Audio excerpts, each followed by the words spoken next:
तुलसीदास बिहारी भगवान की। कांटो लगो मेरे पाँव में, मार्ग चलो नहीं जात। श्याम सुंदर, अब हम आगे नहीं चल सकते। क्यों? पैर में कांटा लगा है। भगवान ने सोचा कि जैसे गोपियों को अहंकार हो गया, क्यों अंतर ध्यान हुए भगवान गोपियों के मध्य से। गोपियों को ये भाव जागृत हो गया कि भगवान हमारे रूप के ऊपर इतने मोहित हो रहे हैं, आकर्षित हो रहे हैं। प्रत्येक गोपी को ये प्रतीत होने लगा कि भगवान सिर्फ और सिर्फ मेरे ही साथ नृत्य कर रहे हैं। भोली सी गोपी गुमान भई और नैनन कंजर भान में, त्रिभुवन जाता श्याम मुरारी गोपिन ही की जान में। अहंकार आ गया। भगवान अंतर ध्यान हुए और यहाँ भी राधा रानी के भगवान विचार करने लगे कि वही अहंकार लगता है यहाँ आ गया कि भगवान समस्त गोपियों का परित्याग करके और मेरे लिए यहाँ आए हैं। भगवान ने देखा कि अहंकार तो आया, लेकिन कितना आया थोड़ा नाप करके देखो। आप चल नहीं सकती, कोई बात नहीं, स्कंदम आरूढ़म, कंधे पर बैठ जाओ। जैसे ही भगवान झुके, श्यामा जो ने किशोरी श्री राधा रानी ने जैसे ही चरण उठाया, श्याम तो अंतर ध्यान है, वहां से भी अंतर ध्यान हो गए। समस्त गोपियों ने जब देखा, सेवा कुंज में प्रवेश करके राधा रानी को देख करके कहने लगी, क्या भगवान श्याम सुंदर तुम्हारा भी परित्याग करके चले गए क्या? तुम्हें भी छोड़ गए क्या? कि नहीं, ऐसी बात नहीं है। सखीरी उनको दोष नहीं, मैं अभिमान कीन अपने मन तासों त्याग रही, सखीरी उनको दोष नहीं। और वास्तव में अगर देखा जाए सज्जनों, भगवान ने किशोरी जी को नहीं छोड़ा, बल्कि किशोरी जी ने भगवान श्याम सुंदर को छोड़ा। हाँ, क्योंकि राधा रानी जानती है कि जो सुख भगवत प्राप्ति में नहीं है, ध्यान देना सज्जनों, जो सुख भगवान को प्राप्त करने में नहीं है, अरे वो सुख भगवान के विरह में, भगवान की याद में और भगवान का नाम लेकर के उनको खोजने में, उनके विरह में आंसू बहाने में जो आनंद है, वो आनंद तो भैया भगवान को प्राप्त करने में भी नहीं है। इसलिए किशोरी जी ने भगवान श्याम सुंदर का परित्याग किया और भगवान के विरह में रुदन करने वाली गोपियों का साथ दिया। और आज समस्त गोपियों ने जब जगह जगह खोज लिया, कहीं भी नहीं मिले भगवान, गोपियां कहने लगी, माधव भागो मत बिहारी, बीमार पड़ जाओगे। भगवान का एक नाम और पड़ गया, माधव। भागना यानी भागना, माधव भागो मत। यदि हमें इस ग्रह की अग्नि में ही जला करके नष्ट करना चाहते हो गोविंद, हट जाओ। आपकी यदि यही प्रसन्नता है, हम आपको नहीं खोजेंगे, लौट आई वापस। पुनः पुनर्मागत्य कालिंद्या कृष्ण भाव, वहीं पर आ गई वापस। कहा? भक्ति की गोद में। भक्ति कौन है?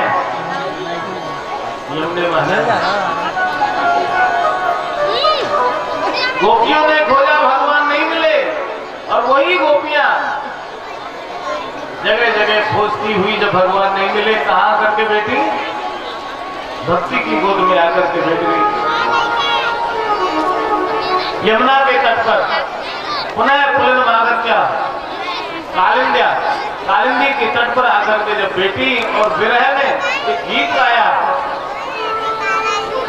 भगवान को पुकारने लगी कि प्रभु हमारे अपराध को क्षमा करो, हमसे भूल हुई। गोपी गीत गाया, जिस गीत का नाम है गोपी गीत, गोपियों ने गाया विरह में, भगवान की याद में। 19 श्लोक है सज्जनों इस गोपी गीत में। एक दो श्लोकों का हम ही श्रवण करें, समय का अभाव है, 4 बजे कहते हैं। जयति तेऽधिकं जन्मया प्रजा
उसमें यही निवेदन किया कि प्रभु जयति तेऽधिकं जन्म नाम व्रज श्रयत इंदिरा सस्वरत्र ही।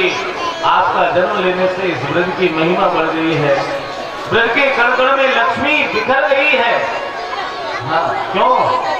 क्योंकि भगवान ने व्रज में नंगे पैर गोचारण किया। और लक्ष्मी जी कौन है? भगवान की चरण सेविका, चरण चापन करने वाली है, चरणों में रहने वाली है। और भगवान ने ब्रज में नंगे पैर गौओं का चारण किया, नंगे पैर विचरण किया, तो लक्ष्मी कहाँ रहेंगी?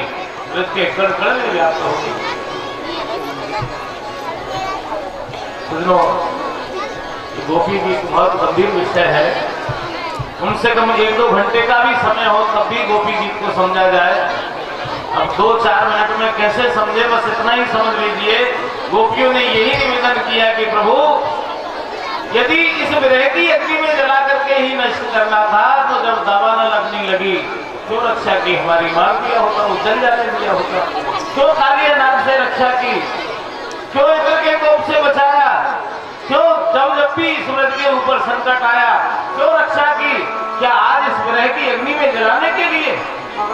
प्रभु क्षमा करें, हम कुछ नहीं जानती, लेकिन हमारे प्राणाधार आप हो, आपके बिना हम जीवित नहीं रह सकती। जब समस्त गोपियों के भाव निर्मल हो गया, रुदन करने लगी, भगवान को याद करने लगी, भगवान उन गोपियों के मध्य में प्रकट हुए। गोपियां पूछने लगी, प्रभु कहाँ चले गए थे आप हमें छोड़ करके? कि गोपियों, मैं अपना घर स्वच्छ करने के लिए गया। कि आपका घर? हाँ, उसमें कचरा आ गया, उसको बुहारी लगाने के लिए गया, उसमें झाड़ू लगाया, साफ किया, पोछा लगाया, धोया, समय तो लगता ही है ना। गोपियां कहने लगी, हम समझ नहीं पा रहे हैं क्या कहना चाह रहे हो श्याम सुंदर। भगवान कहने लगे, गोपियों, भक्त वैष्णवों का, गोपियों का जो मेरे चरणों का आश्रय ले लेते हैं, उन जीवों के हृदय में ही तो मेरा निवास है, वही तो मेरा घर है। और उसमें जब विषय वासना, मोह, लोभ, मत्सरता, ईर्ष्या, दंभ, काम, क्रोध, अहंकार आ जाता है, तो जब घर मेरा है तो साफ भी नहीं करूंगा, कचरा भी नहीं साफ करूंगा। तो उस कचरे को साफ करने के लिए गया। जब तुमने नाम लिया मेरा, तो नाम में यानी कि बुहारी लग गई, और मेरे विरह में जब तुमने रुदन किया तो वो हृदय धुल गया, और नेत्र रूपी मोरी से वो कचरा बाहर हो गया। हृदय जब स्वच्छ हो गया तो मैं पुनः प्रकट हो गया। मैं कहीं गया थोड़ी था। बोली रास बिहारी भगवान की जय। गोपियों का मनोरथ पूर्ण किया। ये गोपियां एक प्रकार की नहीं है, अनेकों प्रकार की गोपियां हैं। जब भगवान कच्छप बने तो जल में रहने वाली मत्स्य कन्याएं भी गोपियां बनी है, भगवान को पति रूप में पाना चाहती हैं। जब श्री राम ने वनवास हुआ 14 वर्ष का, तो ब्रज वनिताएं भगवान की सेवा करना चाहती हैं, लेकिन सेवा स्वीकार नहीं की तो अपने केशों से बुहारी लगाई, नेत्रों से उस मार्ग का सिंचन किया जिससे प्रभु चलने वाले हैं। भगवान ने उन ब्रज वनिताओं को भी यही कहा कि द्वापर में लीला पुरुषोत्तम बनकर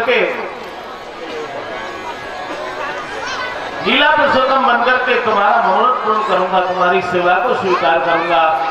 सजनों, 6 महीने की रात्रि बनाई। बोलो कृष्ण कन्हैया लाल की। और भगवान द्रुत गति से नृत्य करने लगे, यानी बिजली की गति से। लोग कहते हैं कि भगवान चीरहरण लीला और महाराज की लीला में संशय करते हैं, लेकिन भैया भगवान कौन है? ब्रह्म है। भगवान की लीलाओं में संशय वो जगत नियंता है। महाराज की लीला बाद में की, बस थोड़ा सा इशारा समझ लेना, पहले ब्रह्मांड दिखा दिया माँ को। अब आप बताइए भगवान से बाहर कौन है, किसके साथ राज करने हुआ? पूरा ब्रह्मांड उनके अंदर है, पूरा ब्रज उनके अंदर है, कोई एक इतनी सी चीज उनके बाहर नहीं है। तो बताइए फिर काय का संशय रह गया आपका? महाराज की लीला क्या है? आत्मा का परमात्मा के साथ रमण ही महाराज की लीला है, बस इतना समझ लीजिए। आगे महाराज की लीला हुई और तत्पश्चात सजनों हंस ने केसी नाम के दैत्य को कथानक को आगे बढ़ाते हुए, क्योंकि कई भक्त वैष्णवों को दूर दूर तक जाना है और हमें भी निर्देश है कि समय का ध्यान रखना है। बोलो रास बिहारी भगवान की। केसी नाम के दैत्य जो कंस ने भेजा यमुना के तट पर कृष्ण बलराम को खोजने लगा, मारने के लिए आया, घोड़े का रूप बना करके भगवान कृष्ण बलराम मिले और ये जैसे ही भगवान के ऊपर प्रहार करने लगा, भगवान ने अपना हाथ इसके मुंह में दे दिया। ये भगवान के हाथ को चबाने लगा, भगवान ने अपना हाथ वज्र के समान कर दिया, दांत टूट टूट करके नीचे गिरने लगे। एक पछाड़ लगाई, यमुना के तट पर केसी का उद्धार किया, तो वृंदावन में आज भी केसी घाट की स्थापना हुई। हाँ, यमुनोत्री से लेकर के प्रयागराज तक सबसे बड़ा घाट होगा यमुना जी का, केसी घाट। आगे संतों अनेकों दैत्यों का श्रृंगार किया और उनको सबको सदगति प्रदान की श्री ठाकुर जी ने। आगे जो 6 महीने की रात्रि में जगेगा वो सोएगा भी ज्यादा, मैया जगावे को प्रयास करने लगी। ठाकुर जी बहानों लगावे लगे, मेरे सर में पीड़ा है रही है। माँ कुलदेवी को स्मरण करने लगी हैं, मैया यशोदा है, अंबिका देवी हमारे कुल की देवी, मेरे लाला के सर की पीड़ा दूर हो जाए तो मैं तुम्हारे यहाँ रात्रि जागरण करूंगी। ठाकुर जी ने मान बढ़ावे के लिए कि देवी देवताओं को अगर मैं ही मान ना बढ़ाऊंगा तो ये तो और सब ब्रजवासी तो फिर ये देवी देवताओं को मानेंगे ना है। या लिए कहने लगे ठाकुर जी की मैया तेरी कुलदेवी तो बड़ी चमत्कारी है, मेरे सर की पीड़ा दूर हो गई। अंबिका वन में जाकर के नंद बाबा और मैया यशोदा ने कुलदेवी की पूजा करी। वहीं पर नंद बाबा के पांव को एक सर्प ने पकड़ लियो। अरे कन्हैया आयो रे भैया, लाला आई सांप ने मेरो पांव पकड़ लियो है। कन्हैया आए और जैसे ही वह सर्प को स्पर्श कियो, वो सर्प तो देवता के रूप में परिवर्तित हो गए हो। कि तुम कौन हो?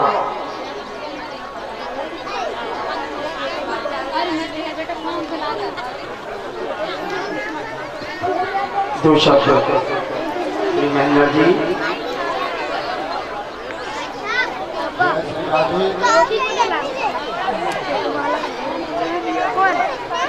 जय श्री राधे। बाहर से कथा सुनने के लिए खुरई गांव पधारे समस्त मेहमानों का बहुत बहुत स्वागत है, अभिनंदन। हमारी भागवत की, हमारे पांडाल की आपने गरिमा बढ़ाई, उसके लिए हम आपके बहुत बहुत आभारी। समस्त ग्रामवासियों की ओर से हम सबके अंदर ठाकुर जी हैं, तो ठाकुर जी अनेकों स्वरूपों में यहाँ विद्यमान होकर के इस भूमि को पावन करें। और सज्जनों बहुत सुंदर आग्रह किया है और इसको आप सभी लोग सहर्ष स्वीकार करेंगे। और देखिए, अब उनकी बात में थोड़ी सी बात मैं अपनी निवेदन करना चाहता हूँ कि ये किसी के बेटे की शादी नहीं है, किसी की बेटी का विवाह नहीं है, ये हमारे सबके जगत पिता का महामहोत्सव है। हम सबके पिता का, जगत पिता जगदीश का उत्सव है, मनोरथ है। तो वो जगदीश तो भैया आपका भी है, हमारा भी है, सभी का है। किसी के बेटा बेटी का विवाह हो तो निमंत्रण की प्रतीक्षा किया करो। अगर ऐसे यज्ञों में जाने का अगर सौभाग्य प्राप्त हो तो निमंत्रण की भैया आज ही नहीं, कल ही नहीं, मेरी तो प्रार्थना ये है कि जीवन में कभी भी प्रतीक्षा मत करना, क्योंकि जगत पिता के यहाँ, जगदीश के यहाँ नहीं जाओगे तो कहाँ जाओगे भैया। बोलो कृष्ण कन्हैया लाल की। कल आप सभी लोग अधिक से अधिक संख्या में पधार करके प्रसाद तो ग्रहण करेंगे ही, और कल की कथा सुनने से 7 दिन की कथा सुनने का पुण्य फल भी आप लोगों को प्राप्त होगा। इसलिए थोड़ा जल्दी ही पधारें। हाँ, कल कथा, इनका शाब्दिक अर्थ क्या है वो और समझ करके जाना। प्र यानी प्रत्यक्ष, और इसके बाद आता है सा यानी साक्षात, वैसे दर्शन, साक्षात प्रभु के दर्शन का पुण्य फल प्राप्त होना, प्रसाद ग्रहण करना है, यानी साक्षात प्रभु को प्राप्त करना। और ऐसे समझ में नहीं आई तो सत्यनारायण की कथा तो आप सभी लोगों ने सुनी है ना। प्रसाद का कितना बड़ा महत्व होता है। साक्षात भगवत प्राप्ति, भगवान को प्राप्त कर लेना ही भगवान की प्रसादी प्राप्त कर लेना है। प्रसाद, प्रभु का साक्षात दर्शन, ऐसे भी कह सकते हैं इसको। बहुत बड़ा महत्व है प्रसाद का। आप सभी लोग सुधी जन है, गुणी जन है, सब समझते हैं। तो अधिक से अधिक संख्या में पधार करके जो समिति ने आग्रह किया है, उस आग्रह को आप लोग स्वीकार करेंगे। अब अधिक समय नहीं लेते हुए कथा में प्रवेश करें। आगे केसी नाम के व्यक्ति का उद्धार किया। नारद जी ने प्रेरणा की कंस को कि तुम रंगशाला का आयोजन रखो, मल्ल युद्ध का आयोजन रखो, कृष्ण बलराम को मथुरापुरी में बुलवाओ। कंस के द्वारा अक्रूर जी को वृंदावन में भेजा गया और अक्रूर जी ने जाकर के वृंदावन में नंद बाबा और मैया यशोदा से निवेदन किया कि महाराज कंस के यहाँ कृष्ण बलराम को बुलाया गया है। मैया यशोदा कहने लगी, अक्रूर, हमारे कृष्ण बलराम को मैं अपनी आंखों से दूर नहीं जाने दूंगी। अपने महाराज कंस से कह देना, घर छीने गोधन वर मेरो मोहे वन निकुंजन मेले, इतनी महामू छगन मगन मेरी यकीन आ गए। हाँ, और फिर मल्ल युद्ध का आयोजन कंस महाराज कर रहे हैं तो बच्चों का क्या काम है भाई, पहलवानों को लेकर जाओ ना। ये मथुरा कंचन की नगरी और ये तो गोकुल गांव हमारे। सूर श्याम प्रभु ये लड़का है, इनका देखे मल्ल अखाड़े क्या लेना देना है इनको बच्चों के। मल्ल अखाड़ों से बड़े बड़े पहलवानों को लेके जाओ। नहीं नहीं, कृष्ण बलराम को बुलाया है। इतने में कृष्ण बलराम आए और कहने लगे, भैया अब तक हमने गांव देखे हैं, वन देखे हैं, शहर नहीं देखो भैया, एक बार इन आश्रम तो शहर में देख करके आए। ऐसे जिद करके ठाकुर जी अक्रूर जी के साथ वृंदावन आने लगे हैं और मार्ग में गोपियां लेटी हुई हैं, जिस मार्ग से भगवान श्याम सुंदर निकलने वाले हैं। भगवान ने गोपियों को सांत्वना दी, किशोरी राधा रानी को सांत्वना दी। अक्रूर जी को संशय था कि कहीं ये कंस कृष्ण को कोई चोट ना पहुंचा दे। अक्रूर जी के संशय की निवृत्ति मार्ग में कि यमुना में डुबकी लगाई तो उसी छवि का दर्शन हुआ। अक्रूर जी के संशय की निवृत्ति हुई, यमुना बाग में विश्राम किया। पीछे से नंद बाबा और भगवान के सखा आए और जैसे ही मथुरापुरी में प्रवेश करने के लिए सखाओं के साथ भगवान पधारने लगे हैं तो मथुरा नगरी में हल्ला है गयो। कहा आपको कि आज पूतना के मारवे वालों मथुरा में प्रवेश कर गयो है। तो मथुरा की रानी, महारानी, सेठानी, प्रौतानी और यहाँ तक कि मैत्रानी तक भगवान के दर्शन करने के लिए मार्ग में खड़ी है गई, आरती उतार रही है, कोई पुष्पों की ही दृष्टि कर रही है। इतना भव्य स्वागत भयो कि मधुमंगल मंथ का तो सुभद्र सीतामा कहवे लगे कन्हैया तेने हमारी नाक कटवाई नहीं। जैसे अरे इतना स्वागत कर रही है बड़ी बड़ी सेठानी और हमारे ये मेले कुचेले से कपड़ा वस्त्र। अरे अगर हमें मालूम होती कि मथुरा नगरी में इतना भव्य और दिव्य स्वागत हो वो तो हम भी नेक अच्छे से कपड़ा पहन के आते। भगवान कहने लगे मथुरा सर्व काम प्रदायिनी नगरी है, अरे जो इच्छा करोगे सब प्राप्त हो जाएगा। तो पहले वस्त्र की व्यवस्था कर कपड़ा आगे धोबी आ रहे हो कंस महाराज को। कन्हैया कहने लगे धोबी मामा जी राम राम। धोबी देखने लगे, अरे मामा जी नीचे देखो, नीचे थोड़ा। मामा जी नीचे गाय को देखेंगे, वो भी कंस महाराज के धोबी है। और नीचे देखो, तुम कौन? श्री कृष्ण बलराम। क्या चाहते हो? तो बस 2 जोड़ी वस्त्र चाहते हैं और कुछ नहीं चाहते हैं। फटकार लगाने लगा, भागो यहाँ से। तुम ग्वारिया गवार गोपाल गाय चराने वाले, क्या जानो इन राजसी पोशाकों के बारे में? मालूम है ये किसके वस्त्र हैं? हाँ जानते हैं, हमारे सगे मामा जी के वस्त्र हैं। सुनो, तुम हो ग्वारिया गंवार गांव में रहने वाले इन दासी बेवम पोशाकों के बारे में क्या जानोगे? मालूम है किसके वस्त्र हैं? धर्म खंडन पाप मंडन राजाधिराज महाराज मतलेश कंस के वस्त्र हैं। अरे जिनको इतने बड़ो नाम ले रहे हो वो हमारे मामा जी है भाई। 2 जोड़ी दे तो कार कर जाएंगे, लेकिन धोबी ना नहीं मिलेंगे। भागते हो कि नहीं? फटकार लगाने लगा। मधुमंगल पीछे चल रहे हो, हाथ पकड़ के कन्हैया 1.5 घंटा है करते करते ये धोबी मान रहे हो। हाँ होगी तो हम देख लेंगे, पीछे से बता दें अपना पूछना मारो हाथ या धोबी को। ठाकुर जी भी आवेश आ गए, उछल के एक मुश्किल को प्रहार किया, एक मुश्किल को प्रहार कियो। उतावले हो, धड़ अलग, गर्दन अलग, पोटली अलग। दाऊ जी कहने लगे भैया ये आवाज काहे की आई? दाऊ भैया हिल तो बहुत देर से रही, अब गिर गई। कि कहा? काका चीज गिरी मोना मालूम तुम्हें देखो। पोटली अलग, धड़ अलग, गर्दन अलग। नहीं तेने गिराई है कि ना मैंने ना।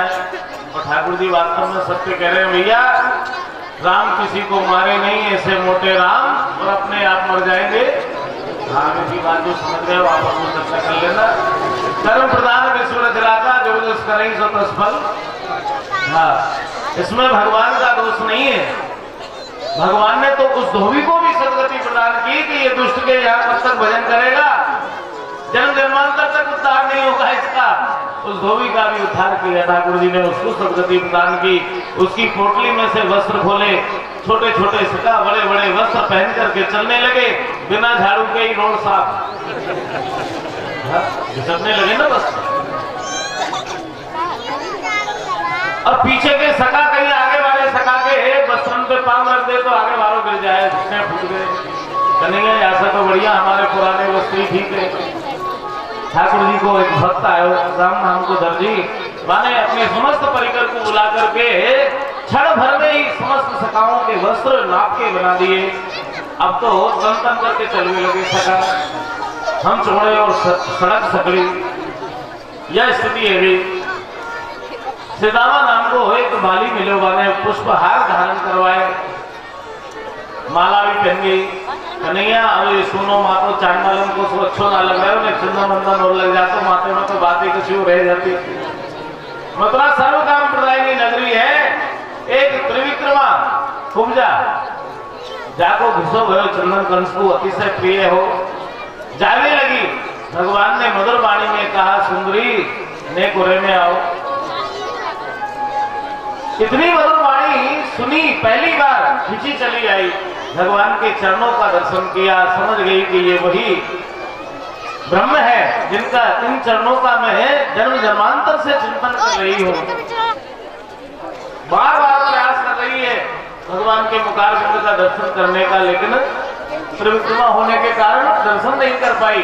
भगवान इसके भाव को समझ गए कि इसकी सेवा तो बाद में स्वीकार करेंगे, पहले ऑपरेशन करते हैं। अपने दोनों पैर या त्रिविक्रमा के पैरों के ऊपर रखे, एक हाथ कमर में रखो, एक हाथ थोड़ी पे रखो, एक झटका दियो, ये त्रिविक्रमा 3 जगह से डूबी ही सुंदरी बन गई, सुंदरी बन गई। और भगवान श्याम सुंदर को देख करके दर्शन करके निहाल है गई, कहने लगी पीताम्बर पकड़ करके कि अब तो मैं आपके संग ही रहूंगी। क्या वो बात है? भगवान कहने लगे, क्या चाहती हो कि आप मेरे घर चलो? कि अभी नहीं, अभी तो मामा जी से मिलना है। आगे गए और आगे कुवलिया पीड़ हाथी खड़े है। महावत मामा जी, हाथी को थोड़ा परे करो, हमें अंदर जाना है। नहीं होगा, महाराज की आज्ञा है।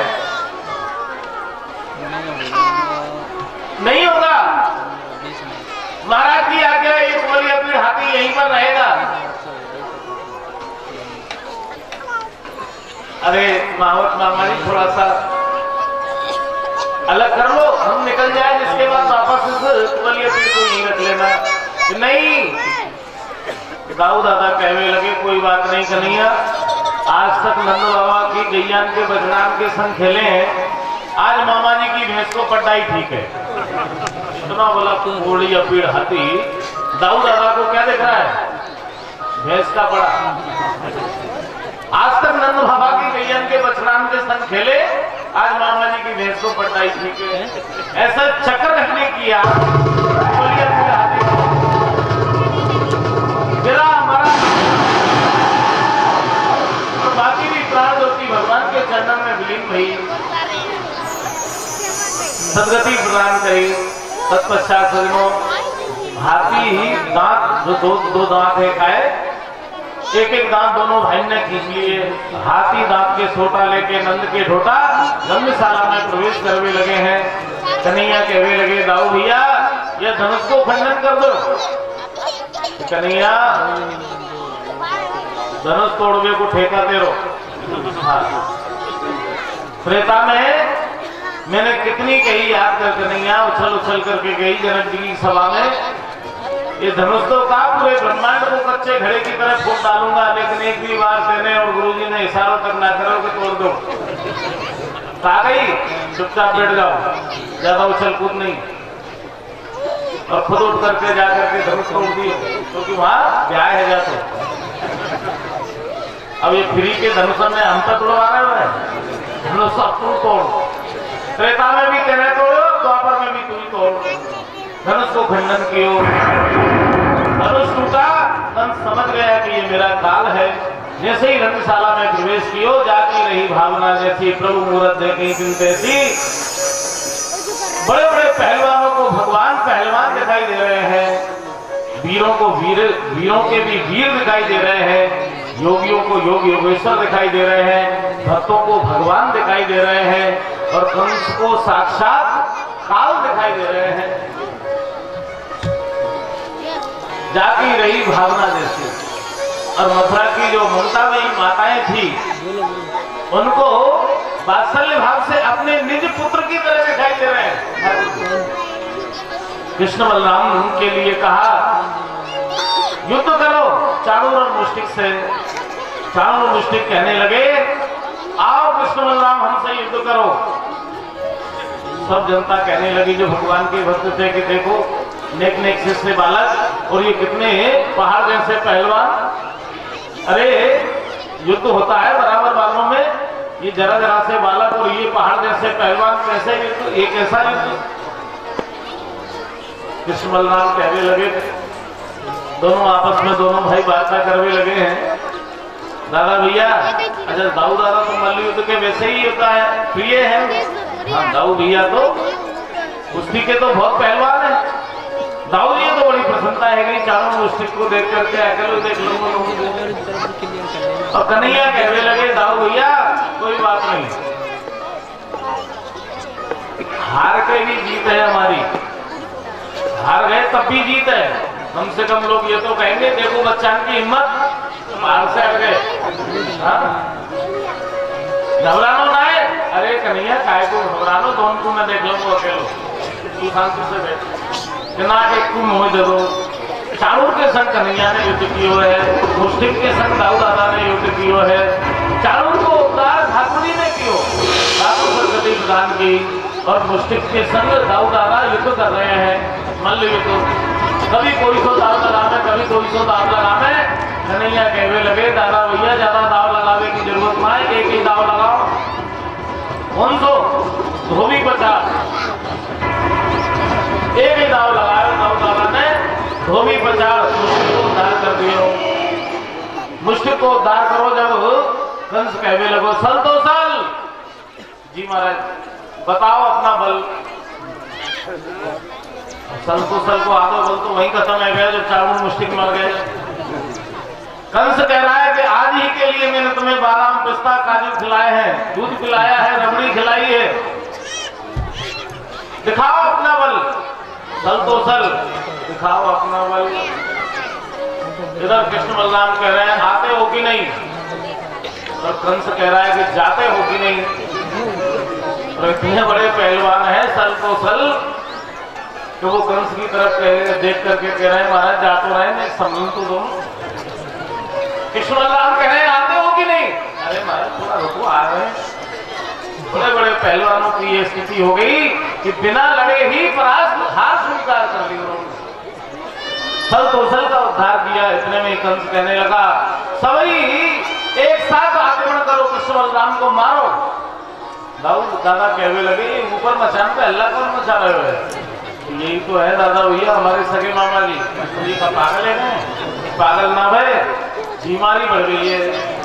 बीमार तो हमारा जन्म भयो जब से ही है, हमारा जब से जन्म भयो जब से ही बीमार है। तो फिर अब क्या रहे हो, कब तो ये बाय में खेल रहे हैं, कैसो ना हो कन्हैया हम मिल ना पाए, जैसे पहले ही मामा जी निकल ले।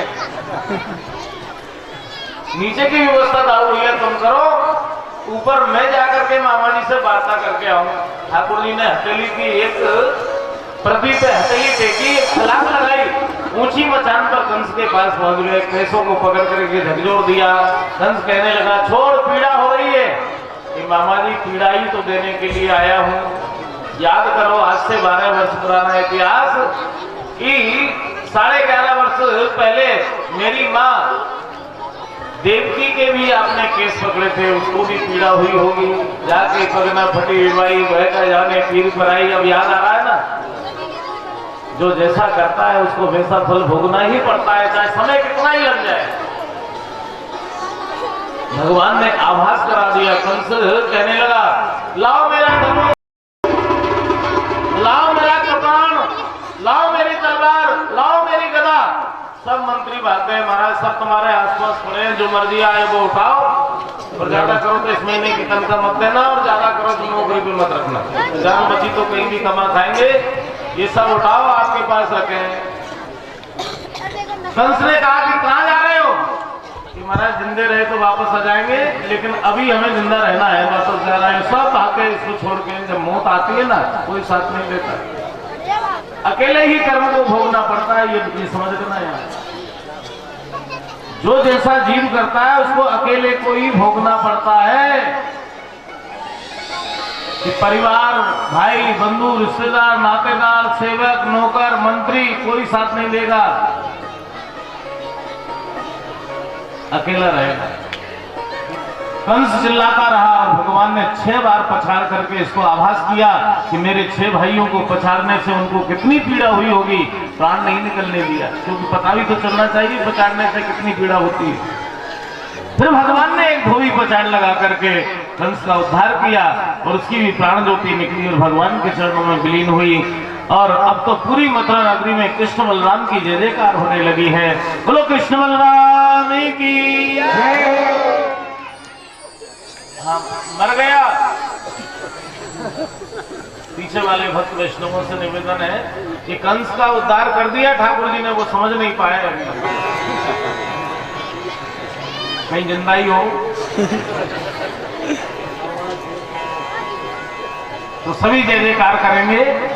बोलो कृष्ण बलराम की ऐसी जय जयकार हो रही है कृष्ण बलराम की। नाना उग्रसेन जी को बंधन से मुक्त कराया, राजगद्दी पर बिठाया, राज्याभिषेक किया। माता देवकी और वसुदेव जी को कारागृह से मुक्त करा करके भगवान लेकर के आए। नंद बाबा और गोप वालों को वृंदावन वापस भेजा।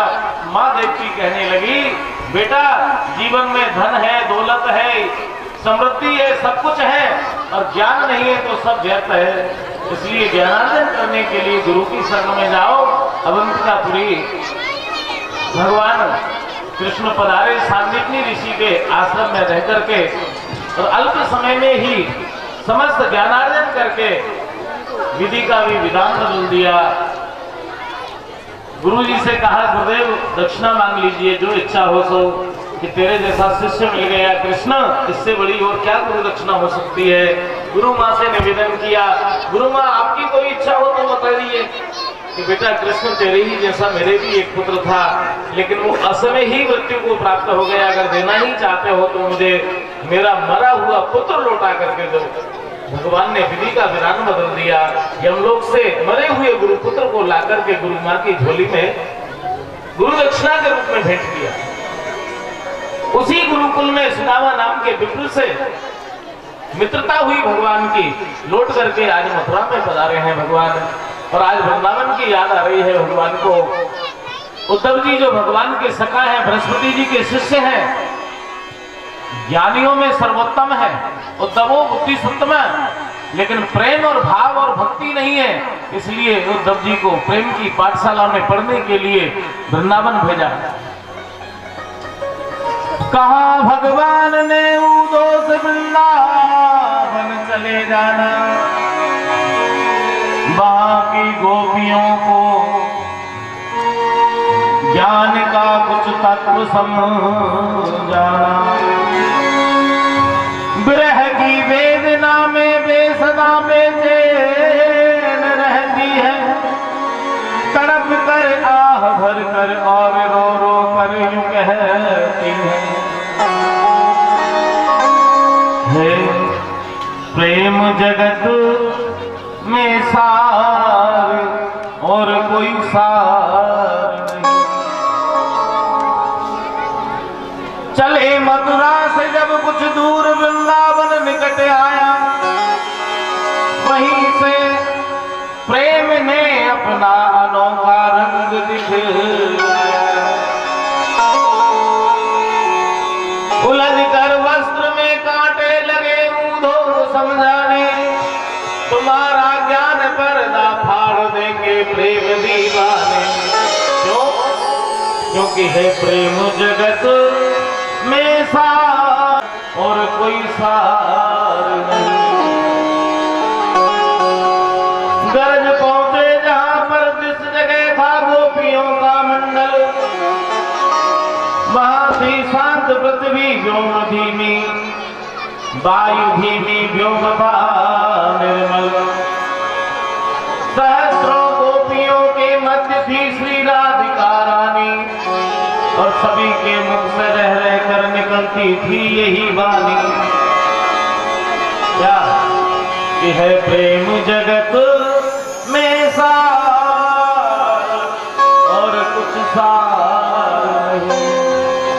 उद्धव जी ने मैया यशोदा और नंद बाबा को समझाया, गोपियों को सांत्वना देने लगे, लेकिन गोपियों ने एक ही बात कही, गोपियों ने एक ही निवेदन किया कि उद्धव तुम भय गोरे पाती लेकर आए घोड़े, योग की शिक्षा दे रहे हो, योग कौन जाने, यहाँ तो रोम रोम श्याम।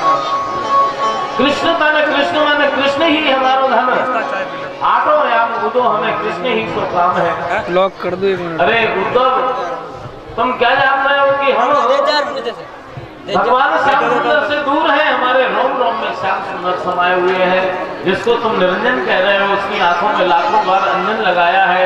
जिसको तुम कह रहे हो उसके मुख नहीं है, अपने हाथों से उनको मक्खन खिलाया है। तुम निराकार की बात कर रहे हो, हमने उसको साकार रूप में प्राप्त कर लिया है। कूदो सूदो है चलो सुनो पिन के बोल, ज्ञान बजाई डुमडुमी और प्रेम बजाए। गोपियों की शरण रथ को माथे पर लेकर के गोपियों को गुरु मान लिया है उद्धव जी ने। और 6 महीने में लौट करके आए उद्धव जी, मथुरा में आकर के कहा प्रभु वृंदावन छोड़ के कहाँ बसे हो आए? वृंदावन का सुख ब्रह्मांड में नहीं है कहीं भी। वंदे नंद ब्रजस्त्री नाम पाद रेणु में विष्णु सर यासाम हरि गीतम पुनाती उन्नत्र। क्या भैया है गोपियां जिनकी चरणधूलि से तीनों लोग पावन हो जाते हैं। झाड़ू लग जाए। आज मथुरा में उद्धव जी पधारे हैं। इधर कंस की पत्नी अस्थि और प्राप्ति अपने पिता जरासंध के पास गई कि हमारे पति कंस का वध कर दिया है दुश्मन राम ने। जरासंध कहने लगे कि कांच के पिवैयन ने छत्रपति मारा है, मैं बदला लेकर के रहूंगा। 17 बार मथुरा के ऊपर तेजी से विचक्षणी सेना को लेकर के आक्रमण किया, लेकिन हार गया। 18वीं बार ब्राह्मणों को अनुष्ठान पर बैठा करके कालियावन को साथ लेकर के गया। ब्राह्मणों ने प्रार्थना की कि प्रभु हमारी प्राण रक्षा के लिए आज आप इस दुष्ट से हार स्वीकार कर लेना। भगवान रण छोड़ करके चले गए। कालियावन पीछे पीछे भागा। भगवान मुचकुंद महाराज की गुफा में प्रवेश कर गए। अपना पीताम्बर मुचकुंद महाराज को उड़ा दिया, छुप गए भगवान।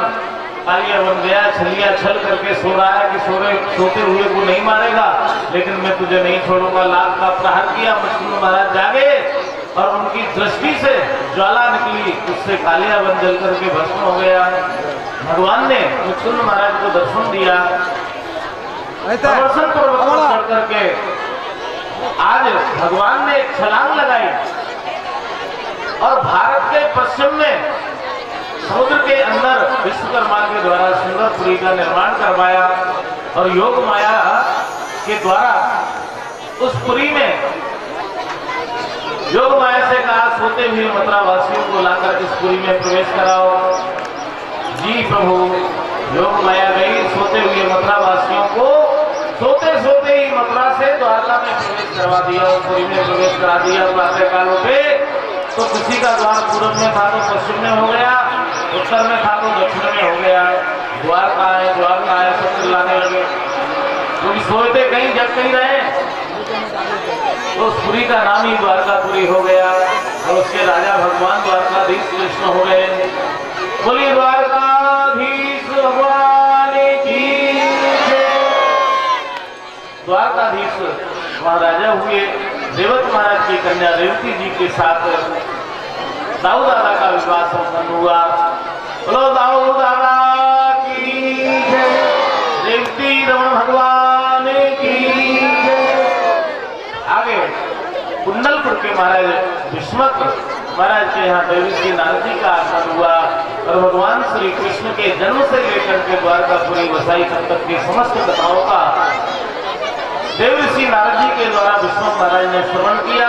साथ में उनकी कन्या रुक्मणी जी ने भी कथा का श्रवण किया और उस कथा का श्रवण करने से ये निश्चय कर लिया कि वर्ण करूंगी तो उन्हीं कृष्ण का करूंगी जिनकी मैंने अभी अभी कथा का श्रवण किया है, नहीं तो मैं किसी और अन्य पुरुष का वर्ण नहीं करूंगी।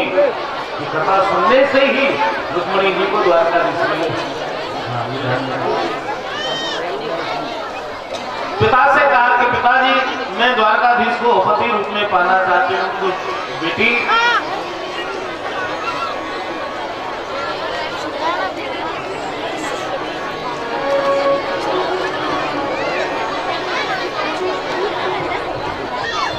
बोलो कृष्ण कन्हैया लाल की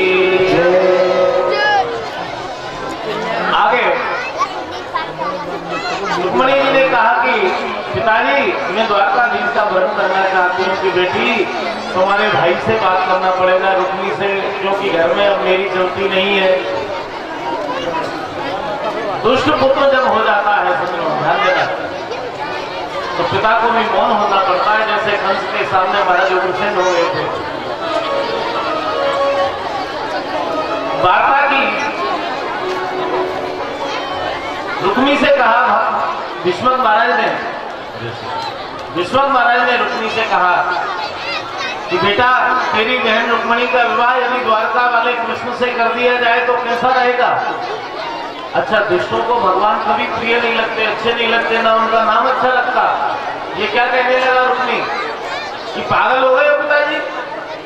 वो कृष्ण द्वारका वारो रंग को कारो बनूंगा मैं बात को सारो। अरे नहीं, विचारो तो सही कि बिल्कुल ही पागल हो गए। वो कहा हम कहा, वो ग्वालिया गवार गाय चराने वाला, हम राजाधिराज, नहीं होगा ये रिश्ता। मैंने संबंध कर दिया शिशुपाल के साथ, यदि नरेश शिशुपाल के साथ किया, परसों बारात आने वाली है। नहीं माना।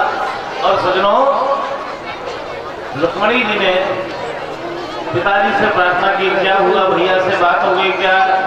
भैया नहीं मान रहा है। तो आज क्या हुआ, एक ब्राह्मण देवता को पत्र लिखा रुक्मणी जी ने, और पत्र लिख करके संदेश पहुंचाया कि प्रभु मैं आपके योग्य नहीं हूं,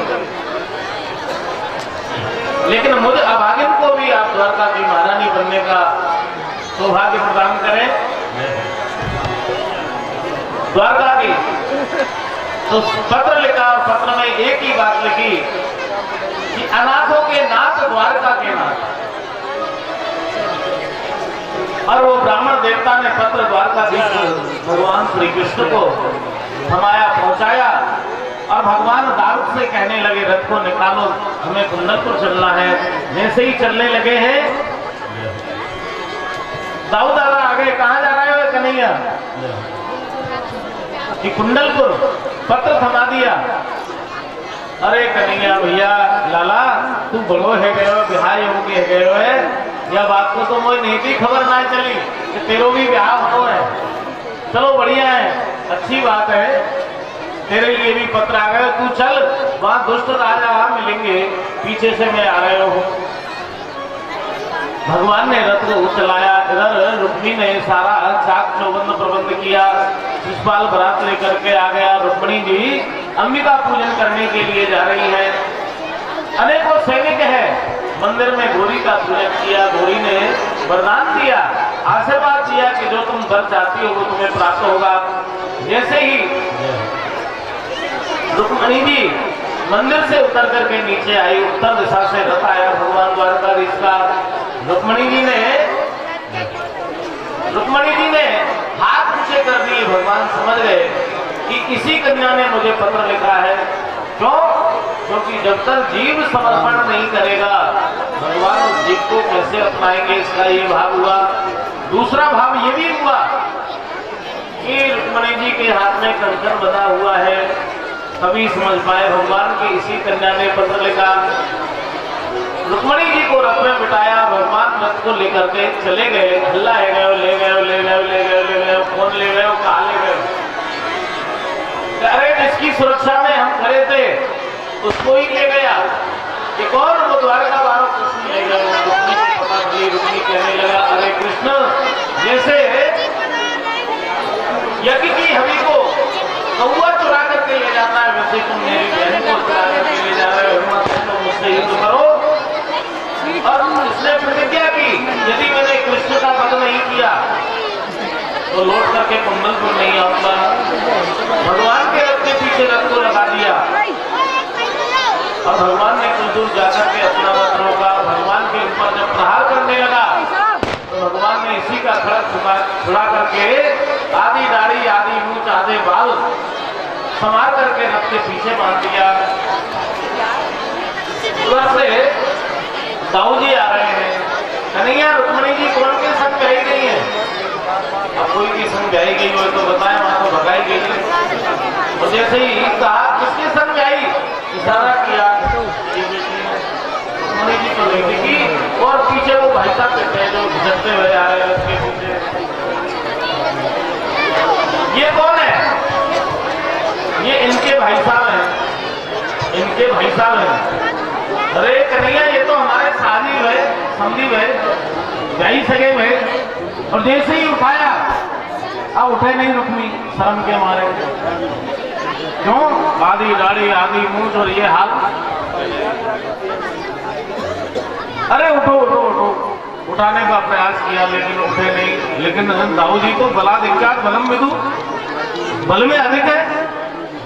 नीचे बैठ। उठाया, अब सर ऊंचा नहीं करे, थोड़ी पकड़ करके सर ऊंचा किया तो दाऊ जी कहने लगे तुम्हारे कुल में, तुम्हारे परिवार में ऐसी परंपरा है का कि कोई बहन बेटी जब विदा हो तो आधी दाढ़ी आधी मूंछ आधे बाल, और कोई दुनिया से ही विदा हो जाए तो पूरी दाढ़ी पूरे मूंछ पूरे बाल दिए जाए? ना ना, ऐसी परंपरा नहीं है। तो फिर क्या परंपरा है? नई फैशन चली है क्या ये? आधी दाढ़ी आधी मूंछ आधे बाल? नहीं, ये बात ही नहीं है। फिर कौन सी बात है? तो आज रुक्मी कहने लगे कि मुझसे ही बार बार क्यों पूछ रहे हो, अपने भाई से बात करो ना जिसने मेरा ये हल किया है। कन्हैया क्या कहने ये हजामत बनाई है इनकी कि हाँ दादा भैया, अरे भैया ससुरालियान की हजामत ऐसे ना बनाई जाए। बाप बेटी को देवे दहेज तब हजामत बन गई, भाई बहन को देवे भाग तब हजामत बन गई, और भतीजो बुआए देवे तब हजामत बन गई। तीन तीन पीढ़ी की हजामत ऐसे बनाई जाए इनकी, ऐसे ना बनाई जाए, छोड़ जाए। रुक्मी को छुड़ा दियो, भोजकट नाम की राजधानी अलग बसाई, क्योंकि जाने संकल्प कियो कि अगर कृष्ण का वध नहीं किया तो मैं लौट करके कुंडलपुर नहीं आऊंगा। पीछे से भीड़ आ रही बहुत सारी। कन्हैया ये कौन है? दहेज को सामान लेके आ रहे हैं कि विदा करवे को आ रहे हैं? ना दादा भैया, ना तो विदा करवे को आ रहे हैं, ना दहेज को सामान आ रहे हैं। तो फिर ये तो विधवे आ रहे हैं। और वास्तव में भैया कहे कि बहन बेटी को भगा के ले जाओगे तो पिटोगे ही क्या है? कन्हैया तू चल द्वारका में, इनको तो मैं देख लूंगा। हल मुसल को आह्वान कर लियो दाऊ दादा ने, हल से खींचे मुसल से मारे, टमाटर की तरह 10-20 फूटे, बाकी के सब भागे कि चलो अपन ये जान क्यों कमा रहे हो, सब भागे। आगे विश्वनाथ महाराज ने एक पत्र लिखा कि प्रभु द्वारकाधीश, समस्त धर्म कर्म और लौकिक मर्यादाओं का उद्गम आपके चरणों से होता है, और जीवन में कन्यादान महायज्ञ होता है। अपने दुष्ट पुत्र के कारण मैं कन्यादान नहीं कर पाया, प्रभु आप मुझे कन्यादान का सौभाग्य प्रदान करें। और विश्वनाथ महाराज की इस बात को, इस प्रार्थना को स्वीकार किया भगवान द्वारकाधीश ने, और भगवान द्वारकाधीश बारात लेकर के कुंडल को बना रहे हैं। ये भाव का विषय है, और सांडिल्य ऋषि के द्वारा भगवान का मंगल में पाणी ग्रहण संस्कार हो रहा है। और अब मंगल में विवाह का महोत्सव हम लोग मनाएंगे। शेष कथाओं को कल यहाँ पर श्रवण करेंगे। और हमारे मुकुट को संवार के नजर ना लगाना कोई, को निहार के नजर ना लगाना इनकी, को निहार के। दूल्हा बने हैं मोहन मुकुट को संवार के, दूल्हा बने हैं मोहन मुकुट को संवार के, नजर ना लगाना इनके, को निहार के, नजर ना लगाना इनके, रूप में को निहार के।